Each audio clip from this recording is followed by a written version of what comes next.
ખબરોમાં બન્યા રહેવા માટે બેલ આઇકોન દબાવો અને એબીપી અસ્મિતાને સબસ્ક્રાઇબ કરો. દાદરાનગર હવેલી, દમણ અને દીવમાં સ્થાનિક સ્વરાજની ચૂંટણીને લઈ રાજકારણ ગરમાયું છે. દમણ દીવ કોંગ્રેસના ઓબીસી પ્રમુખ હરીશ પટેલ કોંગ્રેસમાંથી રાજીનામું આપી ભાજપમાં જોડાયા.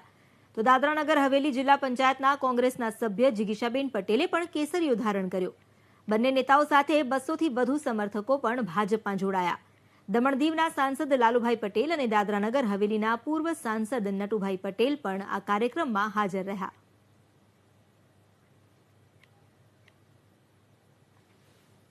એટલે ભારતીય જનતા પાર્ટી ફક્ત અને ફક્ત વિકાસના મુદ્દે જ કામ કરશે. અને આજે વિકાસની આ ગતિ જોઈ ને કોંગ્રેસમાંથી નરોલીના જિલ્લા પંચાયતના સદસ્ય જિગીશાબેન પટેલ બી જોઈન્ટ થયા છે. સાથે સાથે ડાભેલમાંથી એટલે કે દમણથી હરીશભાઈ પટેલ કે જેઓ ઓબીસીના ચેરમેન હતા, એઓ બી આ વિકાસ કાર્યોને ગતિ આપવા માટે અને દાદરાનગર દમણ દીવ વિકાસની તરફ આગળ વધે એ માટે જોઈન્ટ થઈ ચૂક્યા છે. આજે ટોટલ 200 ની આજુબાજુ લોકો જોડાયા છે.